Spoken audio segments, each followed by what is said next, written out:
Bismillahirrahmanirrahim. Assalamualaikum warahmatullahi wabarakatuh.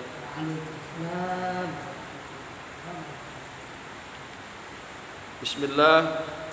Alhamdulillah. Pagi hari ini kita masih bisa bermuajahah. Pagi hari ini yang akan kita bahas masalah menjamin hutang atau menanggung hutang. Di dalam kitabnya disebutkan A'udzubillahi minasy syaitonir rajim. Faslun, ini suatu fasal. Wa yasihu dimanud duyun, dan sah menanggung hutang-hutang, dan sah menjamin hutang-hutang, di mana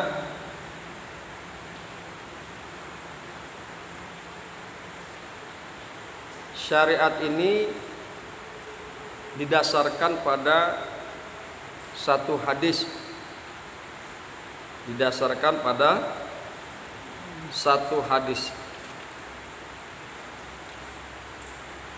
yakni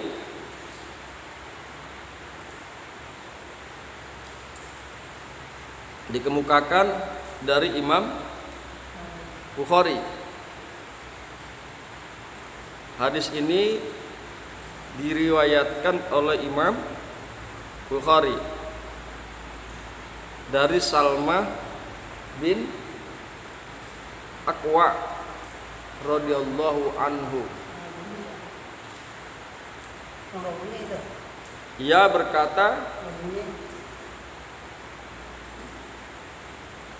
kami sedang duduk-duduk bersama Rasulullah sallallahu alaihi wasallam.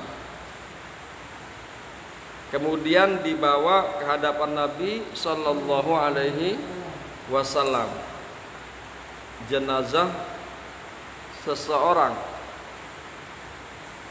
Mereka meminta kepada beliau, wahai Rasulullah, salatkanlah mayat ini.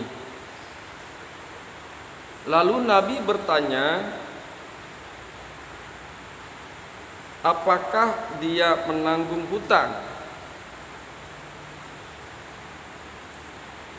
Mereka menjawab, tidak. Tanya Nabi sallallahu alaihi wasallam pula, apakah dia meninggalkan sesuatu? Tidak, jawab mereka. Lalu beliau pun menyembayangkannya, mensolatkannya. Ini mayat ini luar biasa. Hutang kagak punya, harta juga kagak punya. Hutang juga kagak punya, harta juga kagak punya. Ya. Kemudian Kanjeng Nabi Muhammad sallallahu alaihi wasallam mensolatkannya. Kemudian datang lagi jenazah yang lain, dan mereka meminta kepada Nabi sallallahu alaihi wasallam, wahai Rasulullah, solatkanlah jenazah ini. Lalu Nabi bertanya, apakah dia mempunyai hutang? Ada yang menjawab, ya, dia mempunyai hutang. Apakah dia meninggalkan sesuatu? Tanya Nabi. Ya, 3 dinar, jawab orang-orang. Lalu Nabi sallallahu alaihi wasallam menyolatinya. Kemudian datang lagi jenazah seseorang untuk yang ketiga kali. Dan mereka pun meminta, wahai Nabi, sholatkanlah jenazah ini. Lalu Nabi Shallallahu Alaihi Wasallam bertanya, apakah dia meninggalkan sesuatu? Tidak, jawab mereka. Apakah dia masih mempunyai tanggungan hutang? Tanya Nabi. Ya, 3 dinar.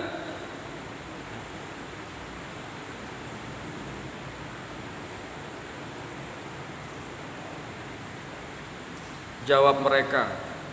Ya, 3 dinar, jawab mereka. Dia tidak meninggalkan sesuatu, tapi punya hutang.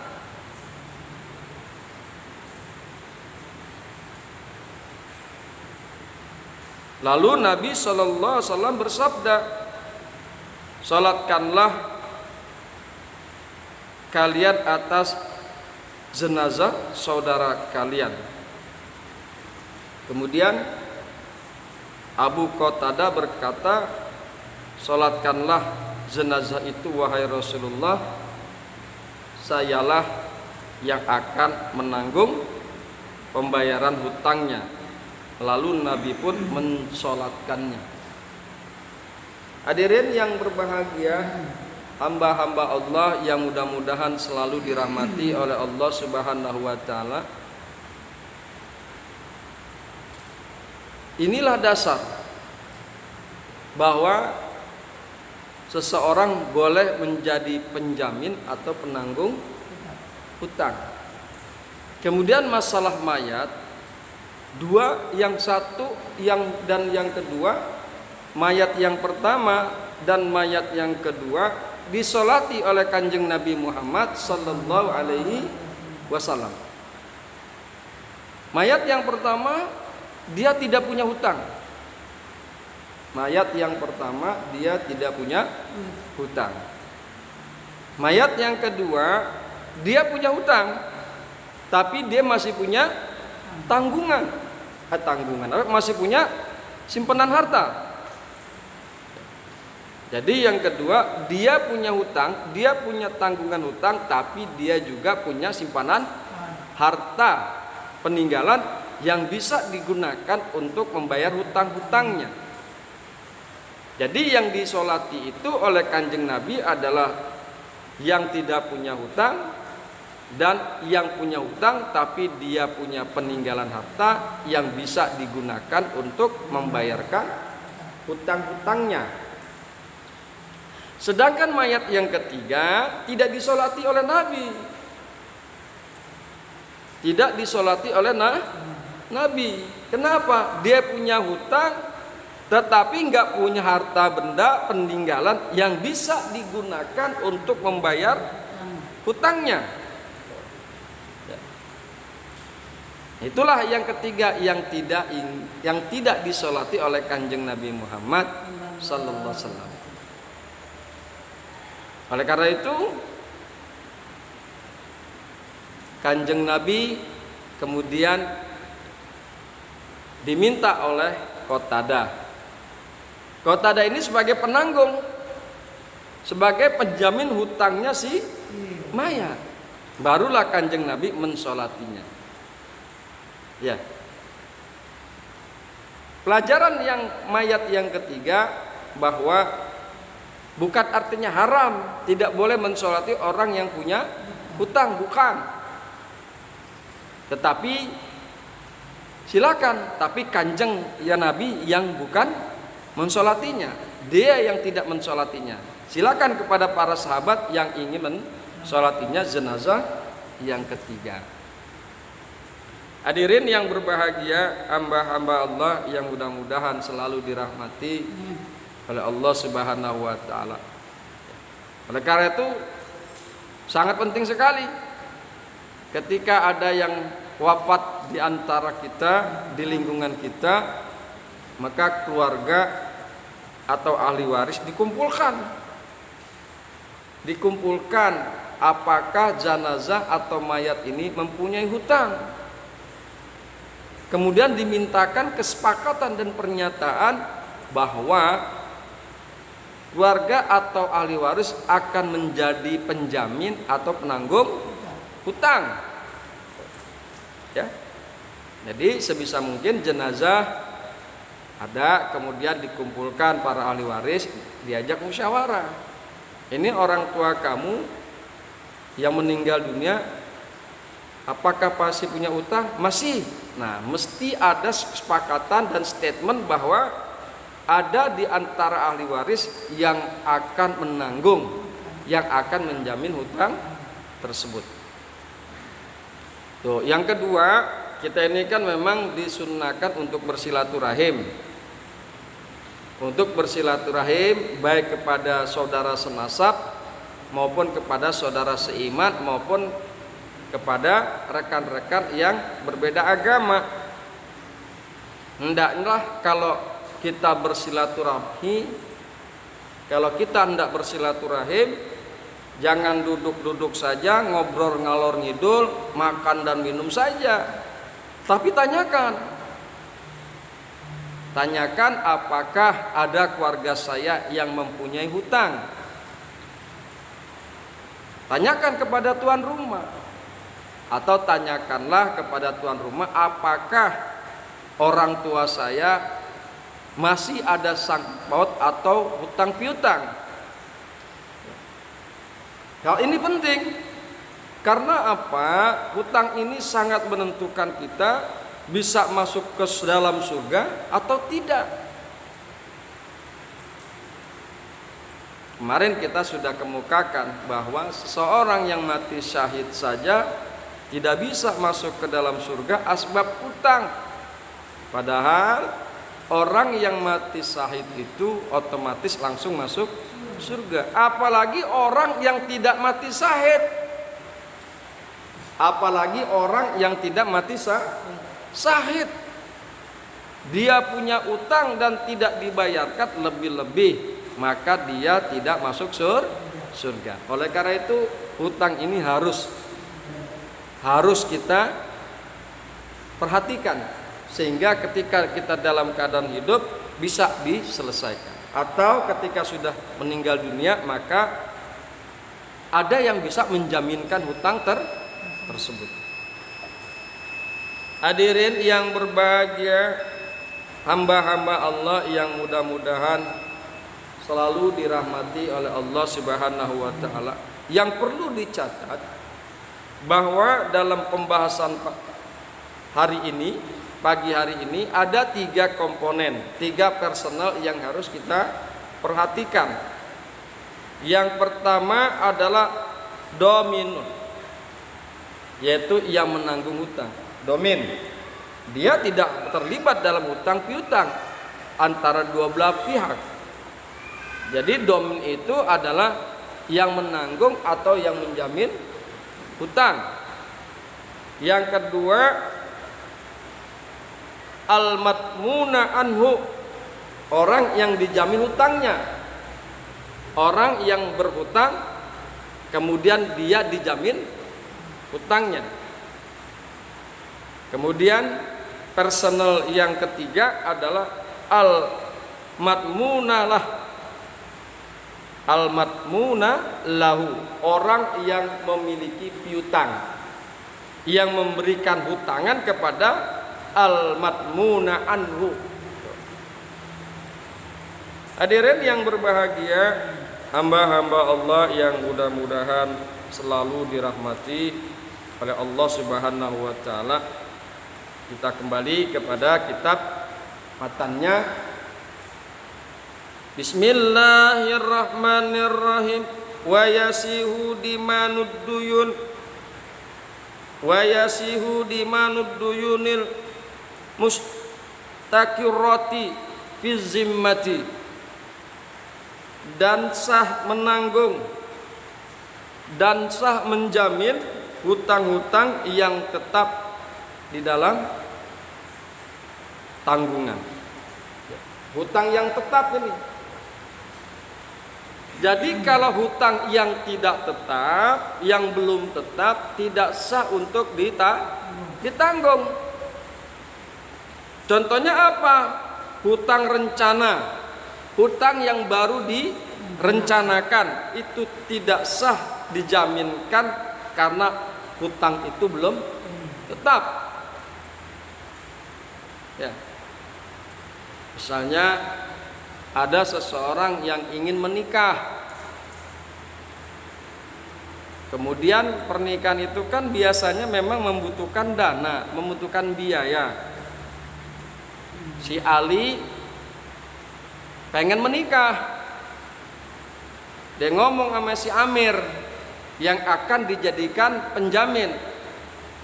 Wahai Amir, aku akan menikah. Aku butuh biaya 20 juta untuk pernikahan. Nanti aku ingin engkau yang menjadi penjamin dalam pembiayaan tersebut. Aku akan menikah. Jadi ini baru direncanakan bahwa dia akan menikah dan dia akan meminjam hutang, meminjam uang sebanyak 20 juta. Dan dia meminta si Amir menjadi penjaminnya. Nah yang itu nggak bisa, nggak sah.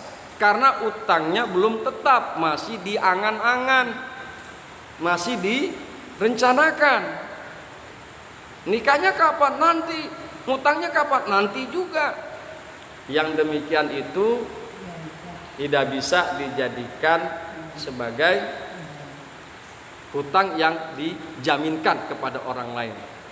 Hutang yang ditanggung kepada orang lain. Makanya dikemukakan di dalam kitabnya wa yasihu dimanud duyunil mustaqirati fi zimmati, dan sah menanggung hutang-hutang yang tetap di dalam pertanggungan.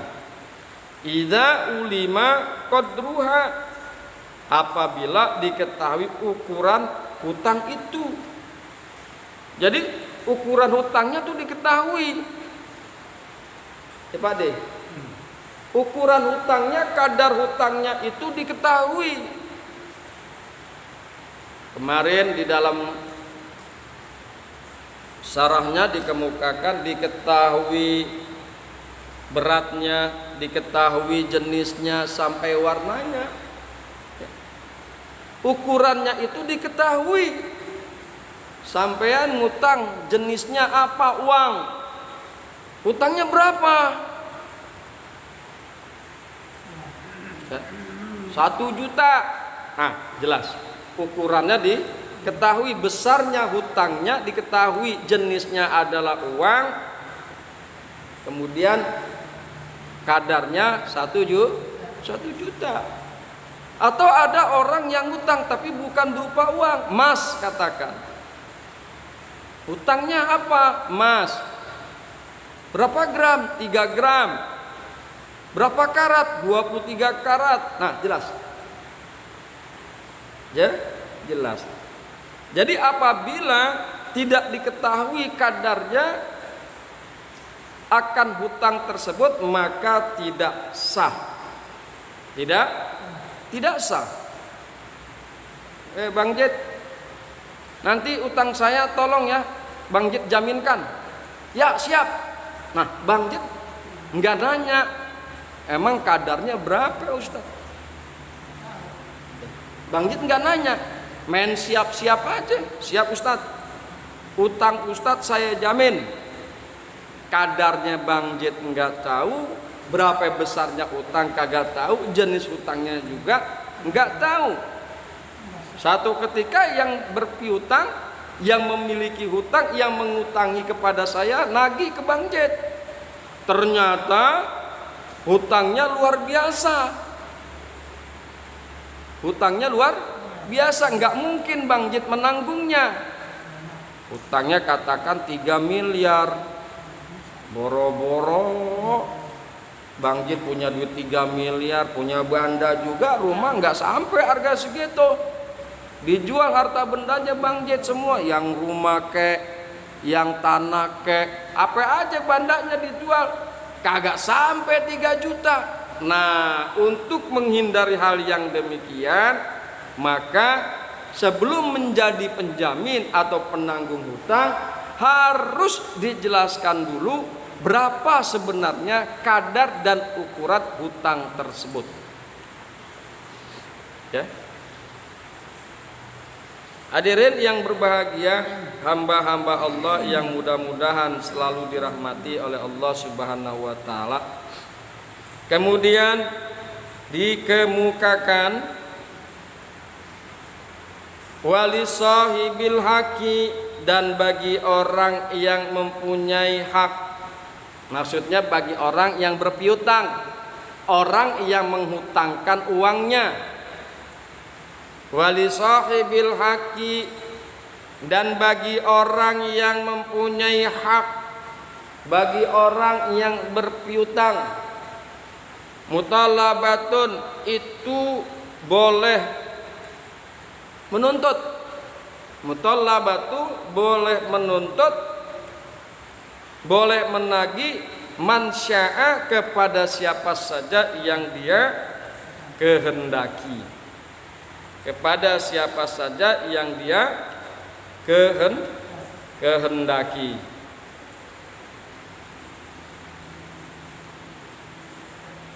Minat domini, baik dari orang yang menanggung,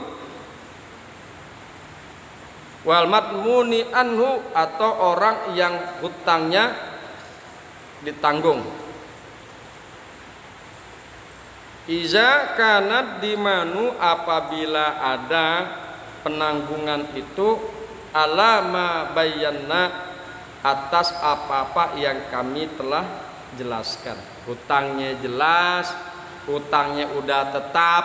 Nah itu kan tadi begitu dijelaskan oleh si pengarang kitab. Hutangnya itu harus tetap dulu di dalam tanggungan, kemudian juga kadarnya diketahui.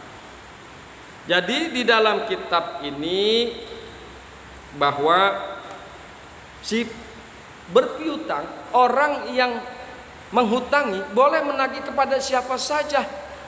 Boleh menagih kepada siapa saja. Boleh dia menagih kepada orang yang menjamin, boleh juga dia menagih kepada orang yang dijamin. Akan tetapi yang paling utama adalah bahwa yang diminta lebih dulu adalah orang yang utangnya dijamin, yaitu orang yang al-matmuni anhu. Dia dulu yang diminta, yang dijamin dulu yang diminta. Kalau yang dijamin itu kagak sanggup membayar, baru dia meminta kepada penjamin. Nah, kalau di sini di dalam kitab ini ke siapa aja terserah yang dia kendaki. Tetapi di dalam kitab lain ada urutannya. Kalau mau menagih, menagihnya ke orang yang dijamin dulu, baru kemudian kepada penjamin. Kalau orang yang dijamin kagak bisa bayar, boleh silakan menagih kepada orang yang menjamin. Hadirin yang berbahagia, hamba-hamba Allah yang mudah-mudahan selalu dirahmati oleh Allah Subhanahu wa taala, pendapat ini adalah pendapat yang lebih kuat. Kemudian kita coba akan lihat ada kasus. Adakah kasus berkaitan dengan masalah ini? Bahwa segolongan ulama muhaqqiqin mengeluarkan fatwa bahwa apabila ada 2 orang lelaki berkata kepada orang lain, ada 2 orang laki-laki berkata kepada orang lain, kami berdua yang menanggung hartamu atas fulan. Ya. Kami berdua yang menanggung hartamu atas fulan. Maka boleh menagih kepada siapa saja di antara 2 orang tersebut dalam jumlah keseluruhan dari hartanya itu. Yang ditanggung berapa? 1 juta. Jadi boleh dia menagih 1 juta kepada salah satu di antara keduanya. Tadi kan ada 2 orang laki-laki yang bersedia menjadi penanggung. Maka orang yang berpiutang boleh menagih kepada siapa saja di antara 2 orang tersebut dalam jumlah keseluruhan dari hartanya itu. Kemudian kalangan sebagian ulama mutaqaddimin berpendapat bahwa dia boleh menagih kepada masing-masing separuh jumlah piutangnya tersebut. Kepada lelaki yang pertama dia boleh menagih separuh 500.000, karena kan utangnya 1 juta. Dan yang laki-laki pada laki-laki yang kedua dia boleh menagih setengahnya juga, separuhnya 500.000. Nah, itulah perbedaan antara muhaqqiqin dan mutaqaddimin.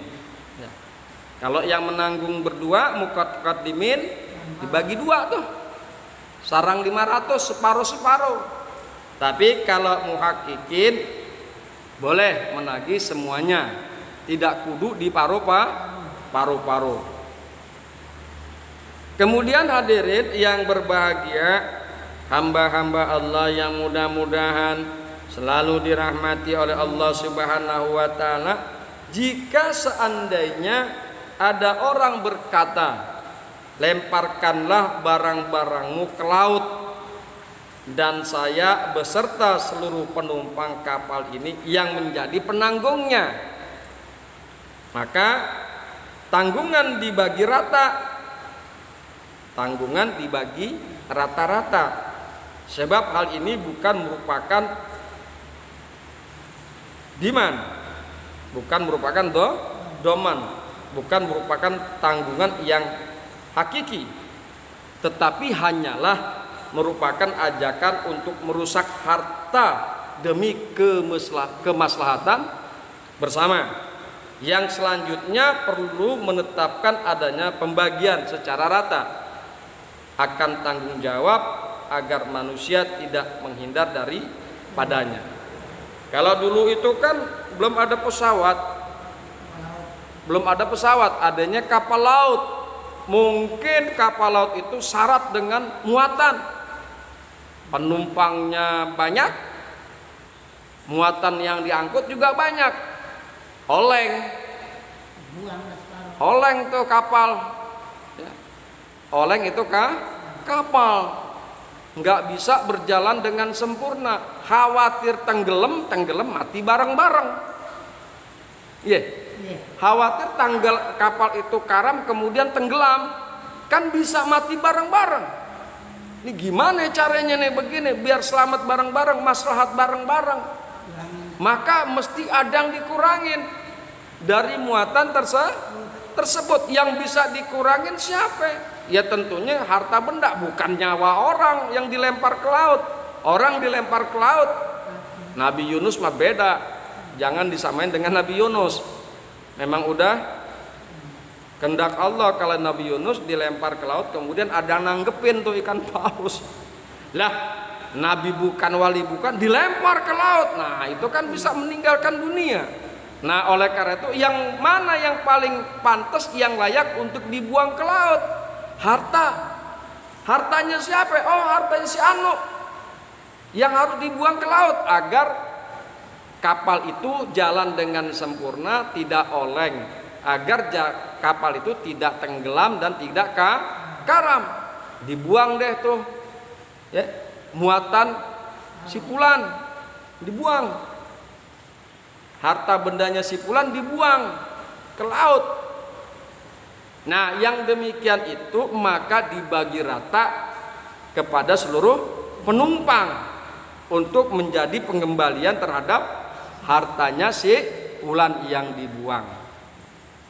Hadirin yang berbahagia, hamba-hamba Allah yang mudah-mudahan selalu dirahmati oleh Allah Subhanahu wa taala. Kemudian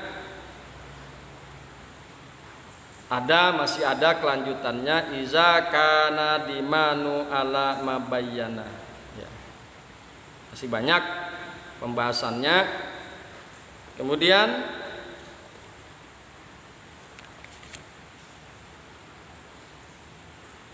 wa idza gharamad damin, dan apabila rugi orang yang menanggung, raja'a alal madmuni anhu, maka kembali diman atau penanggungan itu kepada orang yang ditanggung.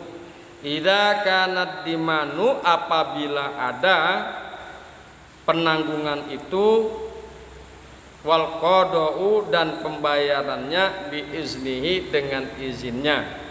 Wala yasihud dimanul majhuli, dan tidak sah menanggung barang yang samar.